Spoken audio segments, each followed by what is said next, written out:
ကောင်လေးတယောက်ကိုကျေးစွန်ရဲတကောင်ကကိုက်လိုက်တယ်ဗျမကြခင်မှာပဲသူ့လက်ချောင်းတွေကနေခြုံထက်တဲ့အမဲရောင်စုတွေပေါက်လာတာပေါ့သူဓာတွေကိုစေးကြောဖို့စူးစမ်းကြည့်လိုက်တာရေစစ်ခွက်မှာလက်ကတန်းကတ်နေတော့တာပဲသူကအားကုန်သုံးပြီးဆွဲလိုက်တာရန်လိုတဲ့ကောင်တယောက်ကိုမတော်တဆတိုက်မိပြီးလဲကျသွားတာပေါ့ဗျကောင်လေးကလည်းရေစစ်ခွက်ကိုအမြန်ပစ်ချလိုက်တာပေါ့ငါနှင်းကိုတက်ပစ်မယ်လို့အော်ရင်အဲ့ဒီကောင်ဆိုးလေးကသူ့ကိုလက်သီးနဲ့ဝှေ့ထိုးလိုက်ပြီးမြဲလှုပ်ရှားမှုတွေကနှီးကွေးနေတာဗျ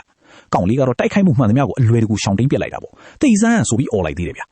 ကောင်လေးကသူ့ကိုယ်သူဘာတွေဖြစ်နေမှမသိတော့လမ်းကြားတွေကိုရှောက်ဝင်သွားတာပေါ့မထင်မှတ်ပဲသူကနိုင်ငံတွေကိုလွယ်လွယ်လေးတက်နိုင်နေတာဗျမြေပြင်ကြီးမှာလှုပ်ပြနေတယ်လို့ Thomas Flash လှုပ်ရှားမှုကိုတော့အသာလေးလှုပ်ပြလိုက်တာကောင်လေးကသူ့စွမ်းအားတွေပေါ်ဝမ်းသာပျော်ရွှင်နေတော့လမ်းပေါ်မှာကားတစ်စီးက brake ပေါက်ပြီးမောင်းထွက်လာတာဗျအဲ့ဒီအချိန်မှာပဲအဖွားအိုတယောက်ကလမ်းဖြတ်ကူးနေတယ်လေကောင်လေးကအမြန်ပြေးသွားပြီးအဖွားအိုကိုအချိန်မီတွန်းဖယ်ပြီးလိုက်တာပေါ့လူတိုင်းကတော့သူသေပြီလို့ပဲထင်ခဲ့ကြတာပေါ့ဒါပေမဲ့သူကလုံးဝကိုမထိခိုက်သွားဘူးဗျအနီးနားကလူတွေကသူ့ကိုချီးကျူးစကားတွေပြောကြတာပေါ့တရေကောင်းတယောက်လိုမျိုးပေါ့ကောင်လေးအိမ်ပြန်ရောက်တာနဲ့ကိုသူ့ဦးလေးကသူ့ကိုမတော်တဆတန်တစ်ချောင်းနဲ့ပြစ်မိလိုက်တာကောင်လေးကချက်ချင်းဖမ်းမိလိုက်တယ်လေသူ့ဦးလေးကမယုံဘူးပေါ့နော်ဒါနဲ့ဓာတ်တစ်ချောင်းယူပြီးတော့သူ့ကိုထိုးလိုက်တာဓာတ်သွားကအလွယ်လေးကိုကြီးသွားတယ်ဗျာနောက်နေ့ကျတော့လေကောင်လေးကသူ့အတော်နဲ့အတူတူဘန်ကိုပိတ်ဆန်ထုတ်ဖို့သွားတာပေါ့အဲ့ဒီအချိန်မှာပဲတပြားတွေကဘန်ကိုဝင်တိတ်တာနဲ့ကြုံသွားတာ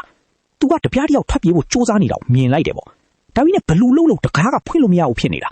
ကောင်လေးကလည်းစီရနာနဲ့အဲ့ဒီတပြားအတွက်တကားဖွင့်ပေးလိုက်တယ်ဘန်မန်နေဂျာကဒေါသတကြီးနဲ့အော်တယ်လေမင်းဘာလို့တပြားကိုလှုပ်ပေးလိုက်ရတာလဲတဲ့အပြင်ဘက်ကနေယူတီကတနတ်တန်တစ်ချက်ထွက်ပေါ်လာတယ်ကောင်လေးကလည်းဘာများလဲဆိုပြီးပြင်ကိုအလောတကြီးပြီးထွက်သွားတာပေါ့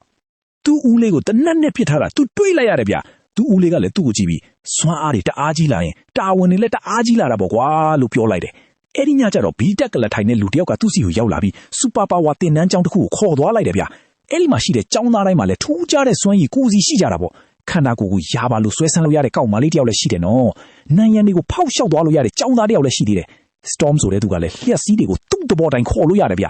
Wolverine တို့ Cyclops တို့ Professor X လိုမျိုး main ကလေးတယောက်တောင်အဲ့ဒီမှာရှိကြတယ်။ကောင်လေးကသူမကို super hero ဖြစ်ဖို့ hero ဝက်ချက်ကဘာလဲဆိုပြီးမေးလိုက်တာပေါ့။ Professor X ကလည်းခတ်တီဒီပဲပြန်ပြောလိုက်တယ်။ကဲဝစ်စုံလှုပ်လိုက်စမ်းပါကွာတဲ့။အိမ်ပြန်ရောက်တော့ကောင်လေးကလည်းသူ့ကိုယ်ပိုင်ဝစ်စုံကိုချက်ချင်းပဲစပြီးဒီဇိုင်းဆွဲပါတော့တယ်။နောက်ဆုံးမှာတော့ပဇင်းပုံစံဝစ်စုံတစ်ခုကိုသူဖန်တီးနိုင်လိုက်တာပေါ့။အဲ့ဒီကစပြီးသူကပဇင်းလူသား Dragon Flyman ဖြစ်လာကရာဇဝတ်သားမျိုးစုံကိုစပြီးတိုက်ခိုက်ပါတော့တယ်ဗျ။မကြခင်မှာပဲသူကတမျိုးလုံးရဲ့စူပါဟီးရိုးဖြစ်လာခဲ့တာပေါ့ကဲဒါဆိုရင်ဒီစူပါဟီးရိုးလေးကိုရောကြိုက်ရလားဗျ